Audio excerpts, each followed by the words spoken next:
What's up guys, Houndish here, and today I wanted to jump in with a bunch of really exciting Forsaken stuff to talk about. So we're going to talk about some upcoming content. I've spoken quite a bit about Dreaming City and the content we can expect to see as it evolves, but Bungie have been dropping some pretty interesting hints about what that content could be and exactly when it is going to happen. So there's some really cool stuff to talk about there. Bungie have also teased about ERIS MORN a little bit, which is pretty cool. So really cool stuff there guys. Some content is going to be coming our way very soon, by the way, so that's worth mentioning. On top of this, it looks like Callum's grave has potentially been found, and this is linked to the Malfeasance quest, which is really awesome, so we'll speak about that. But I want to talk about some upcoming challenges and content, some new wishes found in the Last Wish raid, some changes to weapons, and some exotic rolled masterworks that you can find in the game. So there's a lot of really cool stuff to talk about in this video, guys. If you do enjoy it, a like below is very much appreciated. If you're new to the channel, be sure to hit subscribe to see a lot more D2 content, but for now, let's jump straight into it.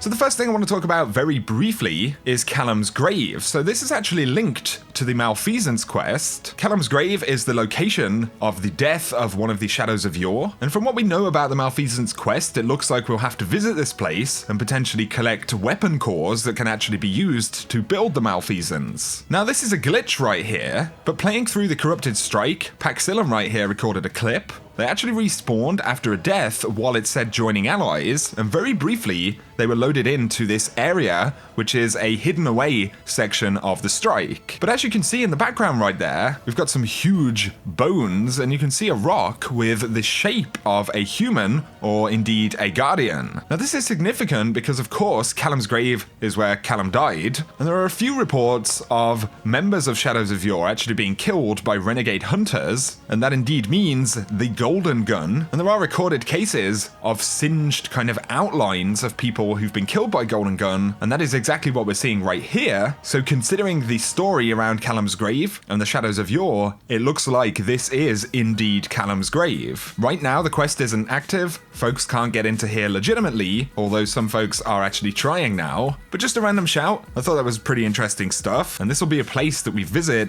at some point during Malfeasance quest, or indeed to actually kick it off once it becomes available. So let me know your thoughts about that stuff, guys. Next though, I've spoken a lot about upcoming content in the Dreaming City. We know about the Shattered Throne dungeon. This is in the Ascendant Realm. We'll have to defeat a few bosses in there. We've heard about the Queen's Court and Marasov's Ascendant Realm. And in the Dreaming City, we're working to kind of regroup the Awoken. We've activated the Blind Well, and we've been activating the Oracle engine over time as well. And that's something that's likely to ultimately allow us to have some form of communication with the Queen. But recently, Bungie did a panel at EGX in the UK where they spoke about how they developed the Dreaming City, and they gave us some pretty interesting teasers. So on the subject of Ascendant challenges, Steve Cotton said, be ready for the ultimate Ascendant challenge soon. Also separately, Tom from Bungie, one of the activity designers, said he's very excited for next week. And so I would say we've got some significant teasers right there. It looks like next week on the reset, or within the next week, we're going to see some significant new content in Dreaming City. So that's pretty exciting, but it does go a little bit further. So somebody actually asked a question, and it was about the Corrupted Strike. At the end of the Corrupted Strike, Sadia actually says, she will take me again. There are also other voice lines such as she is still out there. And so somebody asked Mallory from Bungie, who is the she that they're actually referencing? Is it Savathun? Is it Sivu Arath? Because we've now started seeing different legions kind of related to that enemy. And first up, Mallory from Bungie said, as the manifestation of cunning,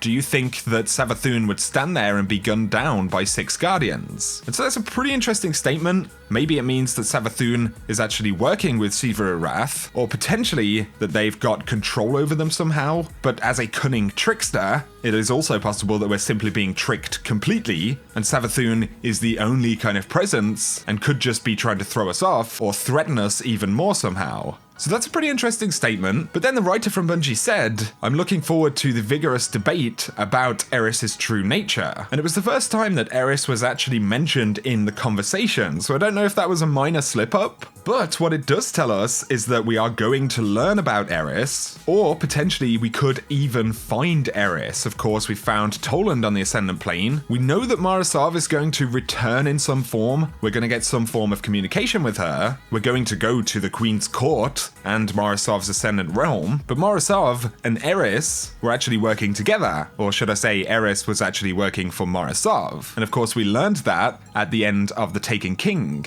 And so, with Mara returning, and ERIS being a big component of the Queen's desire, it's looking very much like we're going to hear about ERIS Morn. And from what Bungie are saying, this is all going to kick off within the next week. So super exciting stuff. I'd be curious to hear your speculation or thoughts on it. There is a bunch of lore that kind of gives us hints towards what is going to happen. So if you're more lore savvy than me, maybe you could give us some cool insights in the comment section, but there's going to be some pretty exciting stuff. Now we've seen a bunch of different Ascendant challenges. Steve Cotton teased us about the Ultimate Ascendant Challenge coming very soon, and I believe that that could be the Shattered Throne or Marasav's Throne World, but we will be getting some different versions of Ascendant challenges in the future. So there's an emblem right here called Transcendent, and it's earned by completing all Ascendant Challenge time trials. So we're actually going to get timed versions of Ascendant challenges at some point, could be in the form of bounties. Maybe all of them need to have kind of cycled through and been unlocked first. But it is going to be a thing, so that's pretty cool. Yesterday, I spoke about the Wall of Wishes in the Last Wish raid, and there are a bunch of different codes that can be inputted to do different things inside of the raid. 6 had been found up until yesterday, now a 7th has been found as well, and you can see the icon for it right here from Ideal Animation, and I'll link their website down below because they do have a breakdown of all of the different codes that you can put in. But Wish 7 will teleport you to the 5th encounter, which is Riven. So that's pretty cool stuff. There are a few for us still to find. Strikes me that we're playing a pretty dangerous game, accepting wishes from an Ahamkara.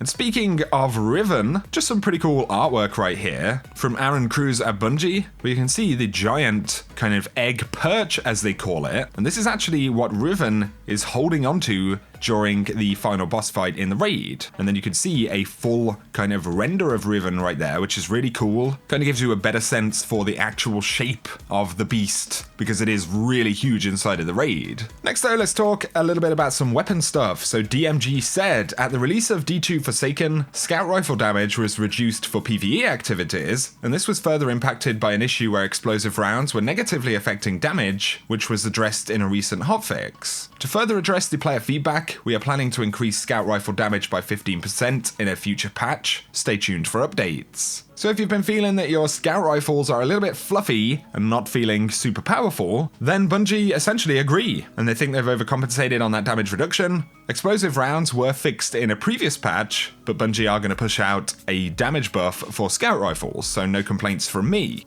A couple of other things about weapons. I spoke about some exotic rolls, as folks have started calling them, but these are essentially fixed rolls with specific perks on weapons that can actually get random rolls as well. And these are tier 10 masterwork drops, so whenever you get one, it's masterworked fully. It will also come with a shader called Blue Shift Dreams, which kind of glows and pulses. And there are a bunch of different examples of these. I just wanted to break a couple down here. So we have Shattering Bone. This is the pulse rifle from Last Wish. A very good pulse rifle, this one. The curated roll is a masterwork, and it's a tier 10 range masterwork, which is pretty good. The fixed roll is corkscrew rifling. We've got light mag, kill clip, and then high impact reserves, which is really interesting. So you've got 2 different damage bonuses going on at once, and this will be this specific curated exotic roll. The Supremacy has one as well. So Supremacy can roll as a tier 10 stability masterwork, and when you get one of these, it'll have polygonal rifling, armor piercing rounds, kill clip,